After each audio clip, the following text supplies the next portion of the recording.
la tercera línea maestra de una vida sólida en el Señor. Ya sabéis que 3 domingos atrás comenzamos a compartir las 6 líneas maestras para poder tener un buen fundamento cristiano. Queremos que nuestra casa cristiana sea una casa que no la muevan los vientos. Queremos que nuestra casa cristiana sea una casa que, aunque haya vientos, aunque haya tormentas, aunque haya inclemencias climatológicas, permanezca. ¿Por qué? Porque esté solidificada en la roca. ¿Recordáis bien la parábola del Señor? Había una casa edificada sobre la arena, se edificó a prisa y de una forma muy rápida, pero al primer viento la tumbó. Sin embargo, hubo otra casa, decía el Señor, que vinieron vientos, ríos, tempestades, y la casa permaneció. Y el Señor nos dio el porqué. Porque esa casa, antes de crecer hacia arriba, había crecido hacia abajo. Había echado sólido fundamento. Había afincado su vida en la roca. Y cuando una vida se afinca en la roca, entonces difícilmente las circunstancias la podrán tumbar. Y nosotros nos encontramos desde hace 3 domingos atrás intentando ministrar estas 6 líneas maestras que van a servir para darle fundamento sólido a nuestra vida cristiana. Para refrescar las memorias, decirles que estas 6 líneas maestras que van a hacer sólido nuestro fundamento son intimidad, familia, evangelización, intercesión, enseñanza y obra social. Estas son las 6 líneas maestras que queremos que se conviertan en el sólido fundamento a raíz del cual nosotros crezcamos. Cuando hablamos de intimidad, hablamos de la más importante de las líneas maestras. Es por eso que la colocamos en el primer lugar. Porque no hay nada más importante, Abel, que tener comunión de intimidad con Dios. De acuerdo. Y decíamos en la primera semana que necesitamos invertir un tiempo de nuestra vida diaria en incrementar esa relación de intimidad con Dios. Hablábamos, Jonah, de los devocionales. Hablábamos de hacer pacto con Dios para tener un tiempo cada día, un tiempo donde esa relación de intimidad vaya creciendo. Hablábamos también de la familia en la segunda semana y decíamos, Mari, que la familia es lo más importante después de Dios. No hay nada más importante después de Dios que la familia. Y hablábamos de que en la familia el hombre tiene una función a desarrollar, la mujer tiene una función distinta al hombre y los hijos una función distinta al hombre y a la mujer. Y decíamos nosotros en la semana anterior que cuál es el secreto de tener una familia victoriosa. Y decíamos, el secreto de tener una familia victoriosa es que cada uno cumpla con su rol, que cada uno desarrolle su papel, que el hombre desarrolle su papel de padre y de esposo, que la mujer desarrolle su papel de madre y esposa y que los hijos desarrollen su papel, evidentemente, de hijos. Cuando cada uno en el núcleo familiar desarrolla la labor a la que Dios le llamó, entonces la familia funcionará bien. Y en la parte práctica de esa palabra hablábamos en la semana anterior de hacer cultos familiares, de apartar un día, 2 días, qué sé yo, en la semana, donde el padre de familia como sacerdote del hogar se doblegue delante del Señor junto con su mujer y sus hijos y juntos clamen al Señor, y que terminando de clamar al Señor y de orar, el padre de familia comparta una historia de la palabra del Señor. Esos son cultos familiares que ayudan muchísimo a solidificar a la familia. Hoy hablaremos de la tercera línea, maestra para crear un buen fundamento cristiano, y esta será la evangelización. De esta es de la que hoy os voy a compartir. Seguiremos después en las 2 semanas siguientes hablando acerca de la enseñanza. Solo se puede conocer a Dios a través de la Biblia. Dios decidió manifestar su personalidad a través de la literatura y por lo tanto para conocer a Dios hay que estudiar la Biblia, y concluiremos dentro de 2 semanas con la obra social, recordando que la Iglesia no es una Iglesia indiferente a la sociedad en la cual vive. La Iglesia es una Iglesia sensible a todo lo que pasa a su alrededor. Por eso tiene que haber obra social dentro de lo que conocemos como la Iglesia del Señor. Hoy, como os decía, voy a hablaros de esa tercera línea maestra, que es la evangelización. Y para hablarles de la evangelización, o para comenzar a hablarles de ella, voy a hacer uso del pasaje que se encuentra en el Evangelio según San Mateo, capítulo 28, versos 19 al 20. Ahí vamos a encontrar al Señor Jesucristo. Vayan ustedes abriendo sus Biblias. Vamos a encontrar al Señor Jesucristo ya resucitado, glorificado, María, entrevistándose con los apóstoles y les va a entregar la gran comisión. En este encuentro, en el domingo de resurrección en la noche, le va a entregar Jesucristo a sus apóstoles la gran tarea que tienen que hacer. Y mirad cómo lo define la palabra del Señor. 28 del Evangelio según San Mateo, verso 19 al 20. Dice así: por tanto, estas son palabras de Jesús dirigidas a los apóstoles. Por tanto, id y haced discípulos a todas las naciones, bautizándolos en el nombre del Padre y del Hijo y del Espíritu Santo, enseñándoles que guarden todas las cosas que os he mandado, y he aquí yo estoy con vosotros todos los días hasta el fin del mundo. El Señor les ha dicho que vayan ¿dónde? Hasta el fin del mundo. Es decir, no ha visto límite.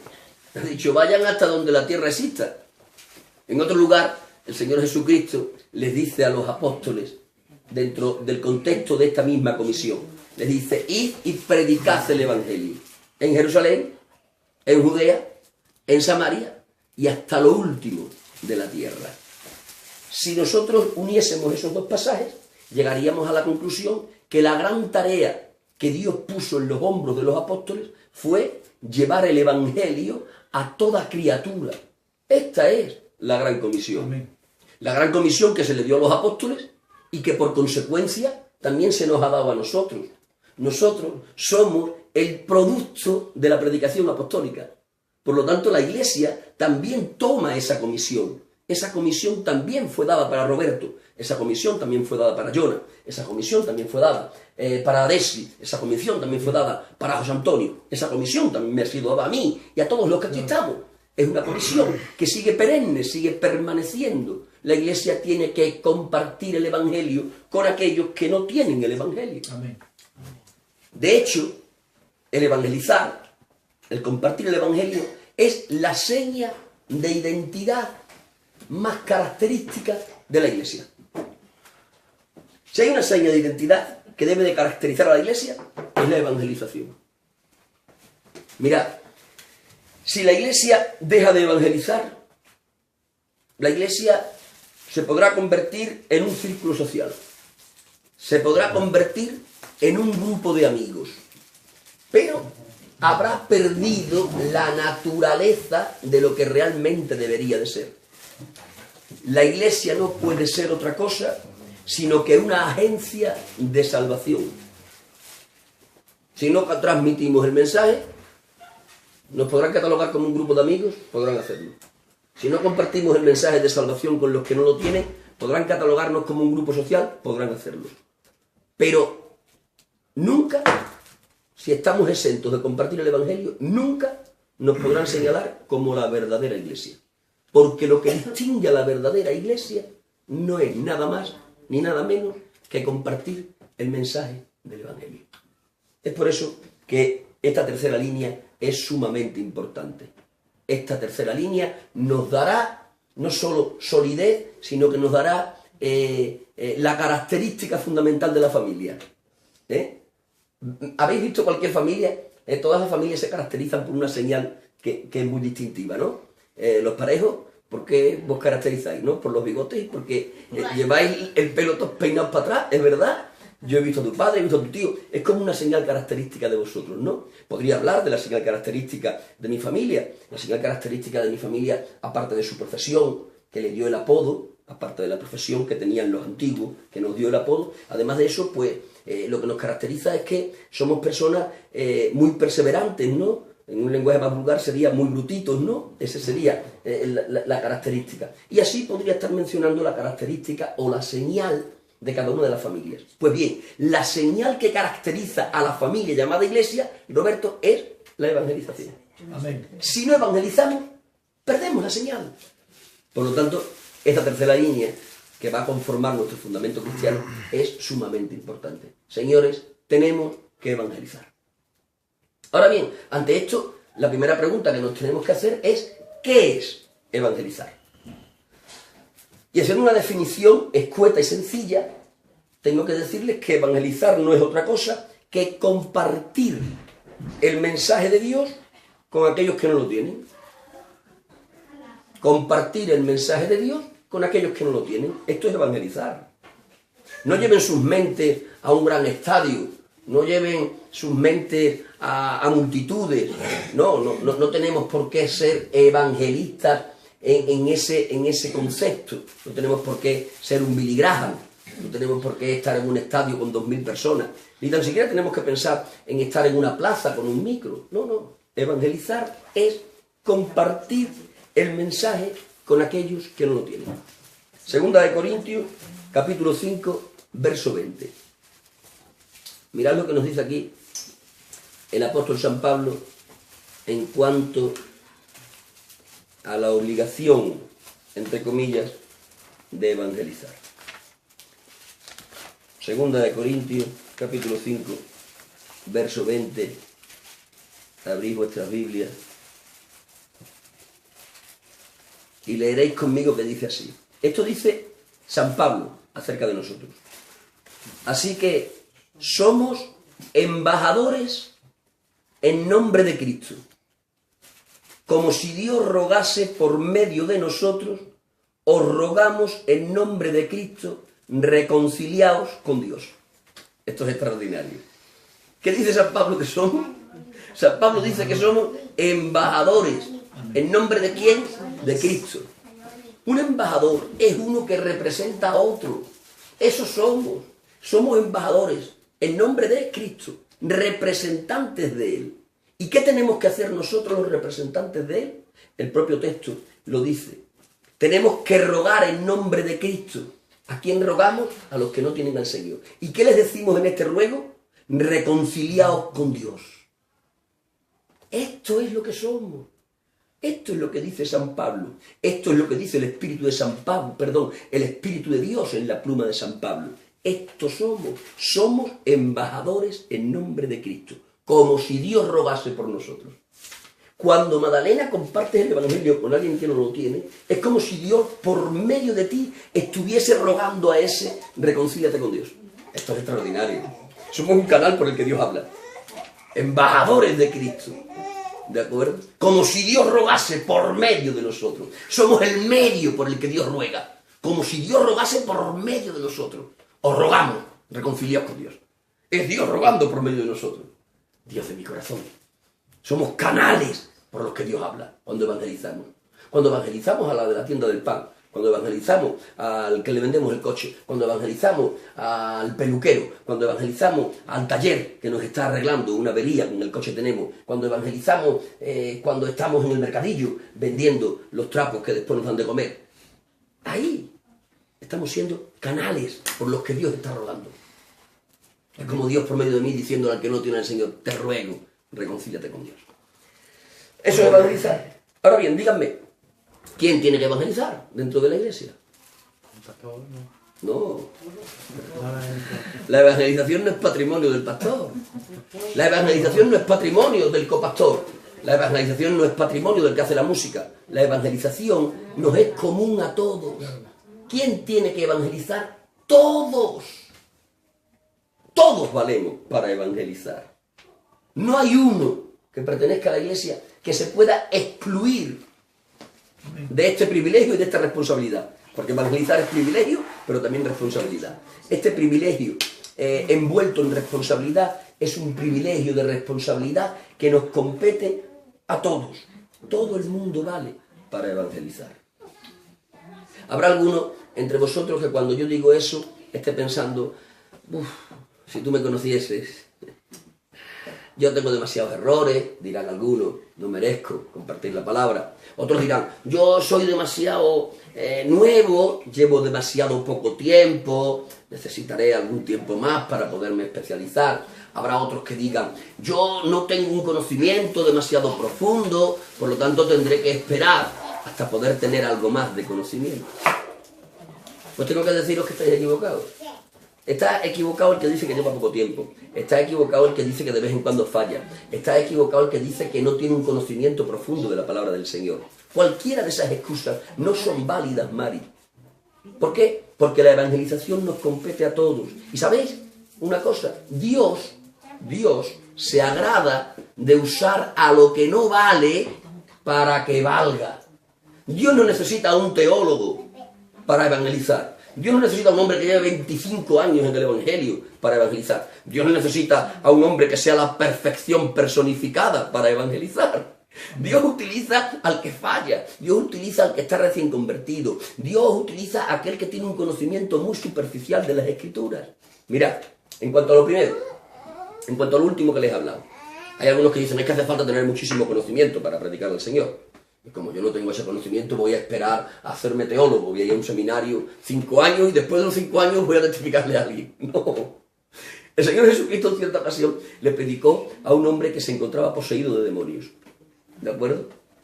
Le predicó, le libertó, que sería la forma correcta de decirlo. Estaba poseído de demonios. Amén. Aquel tenía demonios para dar y para vender algunos. ¿De acuerdo? El demonio que estaba aquí, cuando le preguntó el Señor el nombre, le dijo, Legión me llamo. ¿Por qué? Dijo el Señor. Dice, porque somos muchos. Bien, pues lo liberó, ¿no? El Señor tomó a todos aquellos demonios, ya sabéis que el Señor tiene autoridad sobre todos los demonios, y les echó fuera del cuerpo, de la vida de aquel hombre.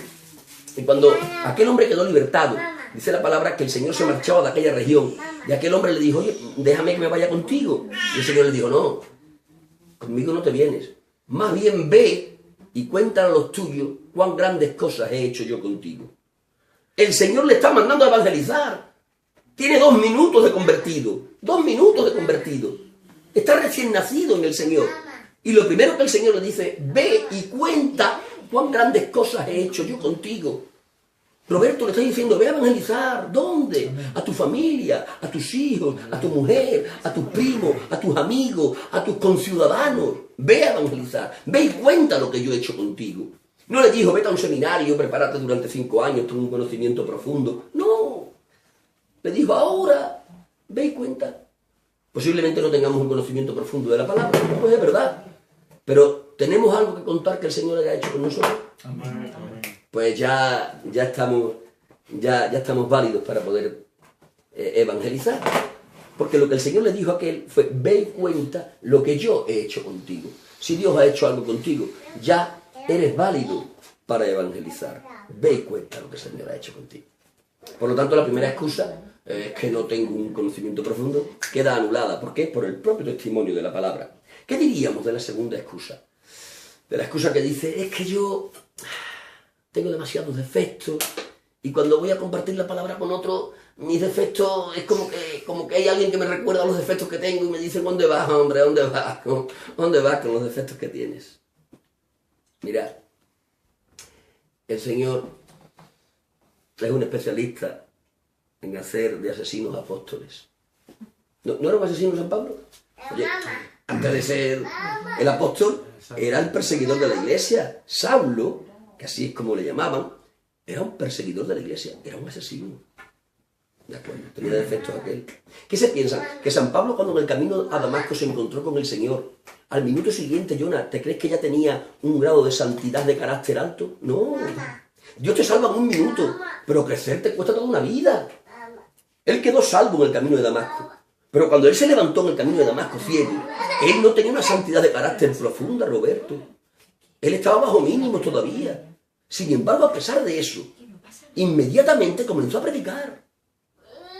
¿Que fallas? Claro que fallas. Y yo también. Y no hay aquí uno que pueda levantar la mano y decir que nunca falla. Pero que tus fallos puntuales no sean el obstáculo que te impida evangelizar. En ocasiones, el enemigo nos engaña, restregando nuestros fallos por nuestra mente para paralizar nuestra evangelización. Por lo tanto, cariño mío, tienes fallos, es verdad. ¿Qué tienes que hacer con tus fallos? Y pedir perdón. Pides perdón, la sangre de Cristo limpia tu pecado y vuelve a predicar. ¿Qué diríamos de la tercera excusa? La primera era, no tengo un conocimiento profundo. La segunda era, tengo demasiados fallos. La tercera era, soy un recién convertido, ¿no? Soy un niño en el Señor. Y como no tengo tiempo, pues, ¿qué diríamos ante eso? ¿Puede un recién convertido testificar? Digo, sí. El propio ejemplo del liberado, de aquel gadareno que tenía tantos demonios, nos serviría también para esto. Pero déjenme usar otro. Dicen que había una niña. Era una niña. Una niña. Había sido llevada, deportada de su tierra hasta Siria. Era una niña. Y la tenían allí de criada. Y aquella niña, que era una criada, entre que hacía sus quehaceres, vio el mal que había en la casa de su señora. El mal que había en la casa de su señora es que el señor de la casa estaba enfermo y aquella enfermedad traía tristeza a la casa. Y aquella niña la testificó. Y le dijo, oye, hay un profeta en mi tierra. Si conociera al profeta que hay en mi tierra, el Dios de ese profeta sanaría a mi señor. Era una niña que la tenían allí para barrer y para fregar. Pero aquella niña, que apenas era una iniciada, fue capaz de decirle y señalarle el camino. Pero ¿qué me decís, además de esta niña? ¿Qué me decís de Andrés? Andrés se encuentra con el Señor Jesucristo. Y nada más que encontrarse con el Señor Jesucristo se va a buscar a quién, a su hermano. Y se encuentra a su hermano Pedro. ¿Y qué hace? Le toma de la mano y le trae donde el Señor. Es un iniciado. Acaba de encontrarse con el Señor. Apenas lleva unas horas conociendo al Señor. Pero ya ha ido a buscar a otro, le ha traído por la mano. ¿Se puede, por lo tanto, testificar siendo recién convertido? Claro que sí, que se puede testificar siendo recién convertido. ¿Qué me diríais de Felipe, el apóstol? Recién convertido. ¿Y a dónde se va? A donde Natanael. Y dice, Natanael, hemos encontrado al Cristo. Y aquel le dice, ¿de dónde es? De Galilea. ¿De Galilea saldrá algo de bueno? ¿Y qué le dijo este? Ven y ve. No tenía mucha capacidad para decirle muchas cosas. No conocía muy bien el mensaje de Jesucristo. Se acababa de encontrar con él. Pero por lo menos tuvo la capacidad de decirle, ven y ve. Amén. Por lo tanto, no es excusa ni el llevar poco tiempo. No es excusa no tener un conocimiento profundo. No es excusa el fallar. Aunque falles, testifica. Aunque lleves poco tiempo, testifica. Aunque no tengas un conocimiento profundo, testifica. Porque el testificar es para todos. Además, algo más os digo. Dios, si de algo se agrada, es de usar lo que no vale para que valga. El Dios que tengo, el Dios que tenemos, es un Dios que usa palos, cántaros, antorchas, piedras, quijadas. ¿No? ¿Qué se encontró Sansón? Una quijada. ¿Mató a quién? A 1000 filisteos. ¿Qué tenía Moisés en la mano para abrir el mar rojo? Un palo, ¿no? Y abrió con el mar rojo, un palo. ¿Qué tenía David en la onda cuando se enfrentaba con aquel gigante de 3 metros? Una piedra. ¿Qué tenía Gedeón cuando con 300 tristes soldados se enfrentó a un ejército de miles? ¿Qué tenía? Una antorcha y un cántaro. Entonces, decidme, ¿qué utensilios tenía? ¿Qué armamento era el del Señor? Palos, antorchas,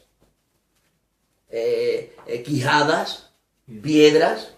Es decir, que tenemos un Señor de palos, de piedras, de quijadas. Eso usa el Señor. ¿Valdrás tú algo más que un palo? ¿Serás tú más eficaz que una piedra? Dios te va a usar. Por lo tanto, acostúmbrate, habitúate. Desde pronto, Guillermo. Desde quizás con más tiempo, Desi. Pero acostumbrémonos a compartir el mensaje de la palabra del Señor. Todos valemos para predicar. ¿Y por qué digo que la evangelización es una línea maestra en el proceso de tener un fundamento sólido? ¿Por qué digo que es así? Sencillamente porque la evangelización es el método que Dios estableció. Es un método establecido por Dios. Dios establece que los hombres y las mujeres se tienen que salvar por medio de la locura de la predicación. Y lo que Dios establece tiene resultados. Acompañadme a mirar 1 Corintios 1:21 y Romanos 1:20. Y ahí vamos a ver, en esos dos textos, como el medio de salvación establecido por Dios es la predicación. Y por lo tanto la evangelización, por lo tanto el testificar, por lo tanto el compartir el mensaje. Mira, 1 Corintios 1:21.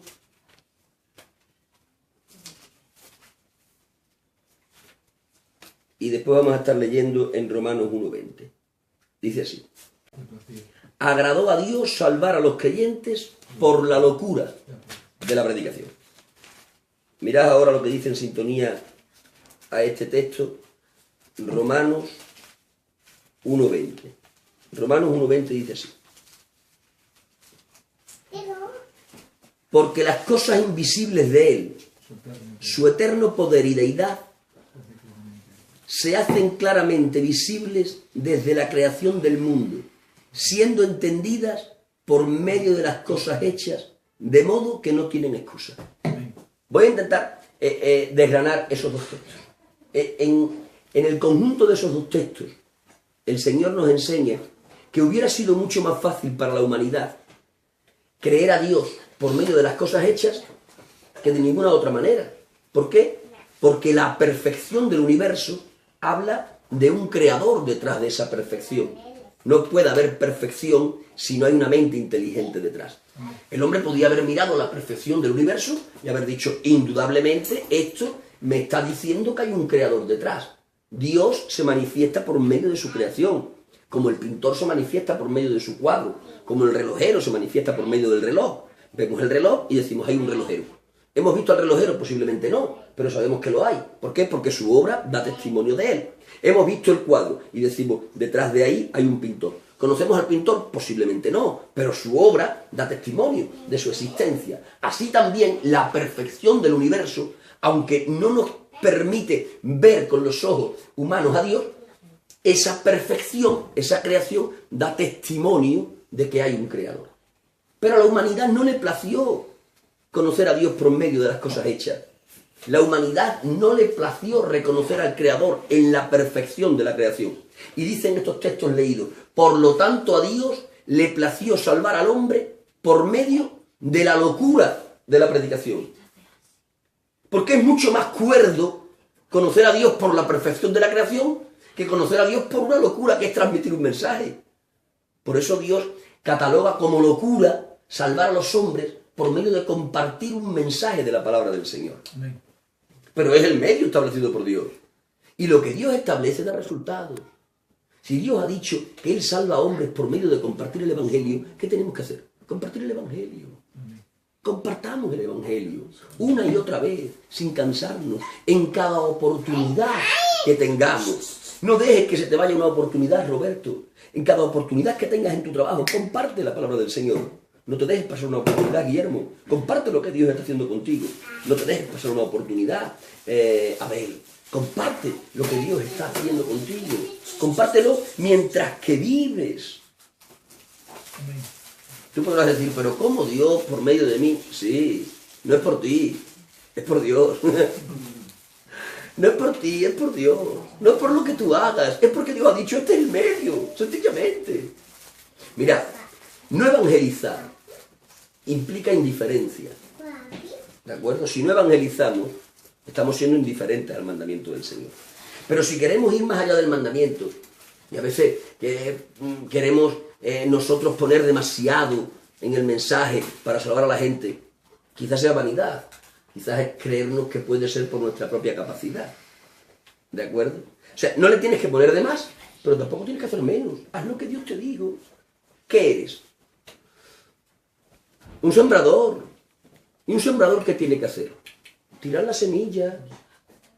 ¿Pero el sembrador sabe algo de lo que pasa en el subsuelo? No. ¿El sembrador sabe algo de lo que pasa en la atmósfera? Tampoco. El sembrador no tiene por qué saber de lo que pasa en la atmósfera, ni tiene por qué saber de lo que pasa en el subsuelo. Lo que pasa en el subsuelo es un milagro de la naturaleza, establecido por Dios. Y lo que pasa en la atmósfera es otro milagro de la naturaleza, establecido por Dios. La lluvia viene porque Dios creó su método, que es el ciclo hidrológico para que lloviese. Pero el sembrador no tiene poder para hacer que llueva. Y la vida que surge del subsuelo tras la muerte de la semilla es otro milagro de la naturaleza establecido por Dios. Pero el sembrador no tiene nada que ver con eso. El sembrador lo que tiene que hacer es tirar la semilla. Por lo tanto, nosotros debemos de tirar la semilla en cada oportunidad que tengamos. Y después confiar en que Dios, en el Espíritu Santo, haga el resto. Tú pon la semilla en el corazón, compártele lo que Dios ha hecho contigo y después vete tranquilo y dale la oportunidad a que el Espíritu Santo, por medio de ese testimonio, haga la obra en él. Mirad, vais a entender lo que digo y después os lo voy a ilustrar. Juan 16:8. Mirad lo que dice ahí el Señor en relación a la labor del Espíritu Santo con la palabra del Señor como medio. 16:8 del Evangelio según San Juan. Esto dice Jesucristo en relación al Espíritu Santo. Dice, y cuando Él venga, en relación al Espíritu Santo, convencerá al mundo de pecado, de justicia y de juicio. El que convence, ¿quién es? El Espíritu Santo. Cuando Él venga, convencerá. Guillermo, yo no tengo la cualidad de convencimiento. Yo no puedo crear convicción de pecado en tu corazón. Eso es algo que no está a mi alcance. Eso es algo que tan solo está al alcance de Dios. Yo lo que tengo es la capacidad de tomar el mensaje del Señor y transmitírtelo. Y ahora ese mensaje usado por el Espíritu Santo puede crear en ti convicción de pecado. Por lo tanto, tenemos que entregar el mensaje y después confiar en que, Jonah, en que ese mensaje lo use la persona del Espíritu Santo. ¿Para qué? Para crear convicción de pecado. ¿Por qué? Porque la palabra que nosotros transmitimos, que es la palabra que Dios quedó impresa en la Biblia, la palabra que nosotros transmitimos es, dice la Biblia, la espada ¿de quién? Del Espíritu. Solo el Espíritu usa con efectividad la palabra. Roberto, la efectividad no está en mí, la efectividad está en el Espíritu. Yo suelto la palabra y el Espíritu toma esa palabra. Y con la efectividad que solo Él puede usarla, crea convicción de pecado en el corazón del que no tiene a Dios. Efesios 6:17. Leed conmigo este pasaje en el que vemos como la palabra es espada del Espíritu. No es de nadie, es suya. Dice en el texto en cuestión, Efesios 6:17. Dice, y tomad el yelmo de la salvación y la espada del Espíritu, que es la palabra de Dios. Y la espada del Espíritu, que es la palabra de Dios. O sea, la palabra de Dios es espada ¿de quién? ¿Del predicador? No. ¿Del que está testificando? No. ¿Del que comparte el Evangelio? No. La palabra de Dios es espada del Espíritu. Yo hago de sembrador, yo hago de intermediario, yo comparto la palabra y después me voy tranquilo. Y el Espíritu Santo usa esa palabra para traer convicción de pecado al corazón que no lo tiene. Os voy a dar un testimonio que es real, que me ocurrió estando de pastor en Montijo y que realza esta verdad que os estoy diciendo. Para que veáis el poder que puede tener un testimonio. El poder que puede tener una evangelización. El poder que puede tener una semilla de la palabra del Señor sembrada en un corazón. Fijaos, porque esto que os cuento ocurrió en realidad. Estaba de pastor en Montijo. Y estando yo de pastor en Montijo, en la iglesia madre de Montijo, se abre una célula, una iglesia pequeña, para otra clase de gente, ¿no? Y aquella iglesia pequeña está contigua a una casa que está habitada. Y allí se empiezan a celebrar cultos, la música, la palabra, claro, estaban pared con pared, todo se escuchaba. Al poco tiempo, una mujer de mediana edad empieza a asistir a esas reuniones. Y el hombre que estaba pastoreando allí, pues lo que nos pasa a los pastores, ¿no? Nos alegramos mucho cuando vemos una cara nueva. Y se acercó a preguntarle. Le dijo, usted es nueva, ¿no? Nunca escuchó la palabra del Señor. Pues aquí estamos compartiendo. Le intentaba explicar qué es lo que allí se hacía. Para sorpresa del pastor, aquella mujer le dijo, no, pastor, yo no recién estoy escuchando la palabra del Señor. Yo empecé a escuchar la palabra del Señor 25 años atrás, cuando el Evangelio llegó a esta ciudad. La primera capilla que hubo en este pueblo también estaba contigua, no a mi casa, a la casa de mi padre. Y yo allí escuchaba la palabra del Señor. Y tuve intención de ir, pero mi padre entonces no me dejaba de ir. Pero aquella palabra que yo escuché se quedó en el corazón. Y lo que han hecho ustedes ha sido volver a revitalizar lo que yo pensaba que ya ni estaba en mi corazón. 25 años, una semilla en el corazón. Y de que cayó un poco de agua, volvió a revitalizarse. ¿Entendieron eso? ¿Qué importancia tiene testificar? Testifiquemos. Nos encontraremos a mucha gente. ¿Pero qué vais a decir a la gente que Dios le ama? Ve y dile a la gente que hay un cielo que ganar. Ve y dile a la gente que hay solución para sus problemas. Ve y dile a la gente que hay un reino aparte de este terrenal. Ve y díselo a la gente. Y después márchate, tranquilo. Roberto, a veces te preocupas demasiado. No te preocupes, relájate, tranquilízate. Compartiste la palabra, sí, ya hiciste lo que tenías que hacer. El resto es para el Espíritu del Señor. Oremos después sobre esa palabra que hemos compartido y dejemos que el Espíritu Santo, que es el único que la puede manejar con destreza, cree convicción de pecado en el corazón de aquel al que le sembramos la palabra del Señor. Por lo tanto, evangelizar es necesario, Jonah. Evangelizar es línea maestra en el fundamento cristiano, porque es el medio establecido por Dios.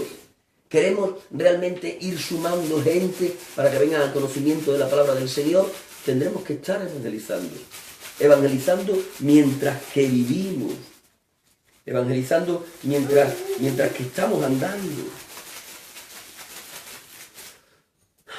Evangelizando mientras que conducimos y cogemos a un autostopista en la carretera. Evangelizando mientras que vendemos un trapo a la señora en el mercado. Evangelizando mientras que atendemos a alguien en nuestro puesto de trabajo. Evangelizando mientras que compramos el pan. Evangelizando mientras que andas con naturalidad. No intentes hacer nada forzado. No os estoy aconsejando a que hagáis nada forzado. Hacedlo con naturalidad. Cuando la ocasión se presente, cuando haya una oportunidad, hazlo. Y hazlo sin miedo. Que no te refrene que llevas poco tiempo. Que no te refrene que a veces fallas demasiado. Que no te refrene que no tienes un conocimiento profundo de la Escritura. Dios puede usar a uno que no tiene un conocimiento profundo de la Escritura. Dios puede usar a uno que falla mucho. He aquí. Yo levanto mis manos, Dios en vez en cuando me usa y fallo lo indecible. Y Dios puede usar a uno que apenas se está iniciando.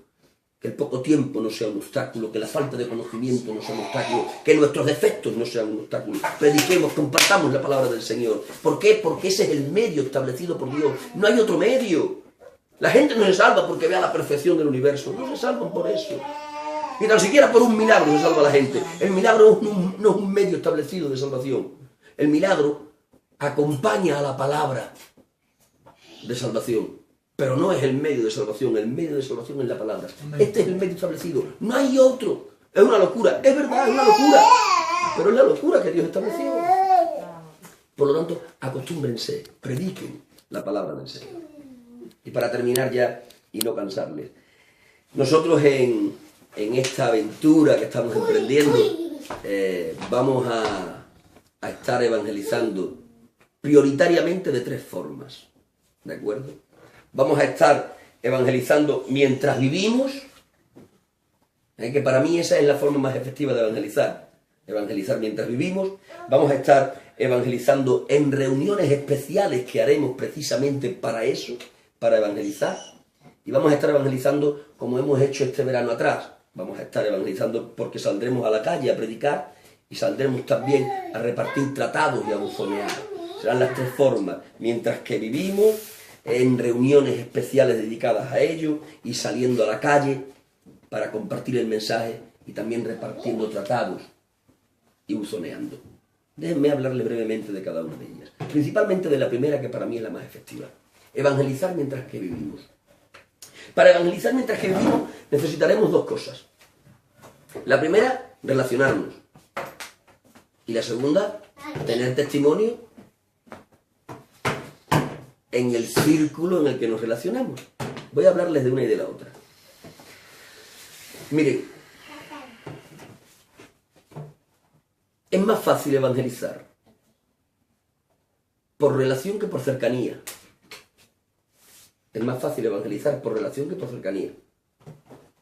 Por cercanía podemos estar viviendo, comparé 25 años con un vecino. Pero apenas nos vemos, salimos por la mañana, vamos al trabajo, ya sabéis cómo es la vida, ¿no? Volvemos en la noche, cansados, y venimos a estar con la familia y a descansar. Llevamos 25 años viviendo con él, pero tan solo nos vemos alguna que otra vez el fin de semana y nos decimos buenos días o buenas tardes. Estamos muy cerca de él, sí, hay cercanía, pero no hay posibilidad de evangelizar. Por eso el evangelismo actual es más un evangelismo por relación que por cercanía. ¿Por qué? Porque la cercanía no lleva implícito que vaya a haber relación. No es como el mundo de hace unos años. Yo soy de pueblo, en el mundo de hace unos años la cercanía implicaba relación. ¿Por qué? Porque los vecinos de la calle eran como una gran familia, ¿no?